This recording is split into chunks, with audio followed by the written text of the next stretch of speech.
চট্টগ্রাম বন্দরে টানা কর্মবিরতি ও ধর্মঘটে রমজানের বাজারে পণ্য সংকটের আশঙ্কা তৈরি হয়েছে। বন্দরে আটকে আছে খেজুর, ফলমূল, চিনি, ভোজ্য তেল সহ বিপুল ভোগ্যপণ্য। ব্যবসায়ীরা বলছেন কর্মবিরতি প্রত্যাহার হলেও জট কাটতে সময় লাগবে, ফলে রমজানের সরবরাহ ব্যাহত ও বাজার অস্থির হওয়ার শঙ্কা রয়েছে। চট্টগ্রাম বন্দরে টানা কর্মবিরতি ও অনির্দিষ্টকালের ধর্মঘটের প্রভাবে রমজানের বাজারে বড় ধরনের অস্থিরতার আশঙ্কা দেখা দিয়েছে। খেজুর, ফলমূল সহ রমজানের নিত্য প্রয়োজনীয় পণ্য সময়মতো বাজারে আসবে কিনা সে প্রশ্ন উঠছে। রমজানে পণ্য সরবরাহ ব্যবস্থায় বড় ধস নামতে পারে।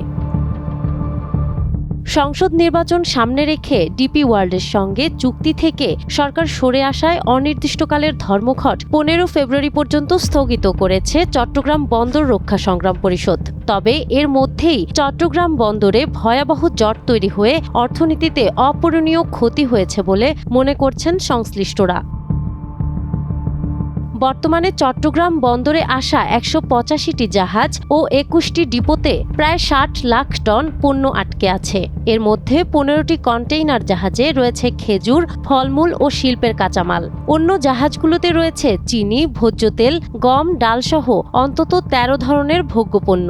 রোববার কর্মবিরতির আগে বন্দরের জেটিতে 20 ফুট এককের আমদানি পণ্য বোঝাই প্রায় 37,000 কন্টেইনার পড়েছিল। একই সময় ডিপোতে জমে আছে 12,483টি রপ্তানি কন্টেইনার।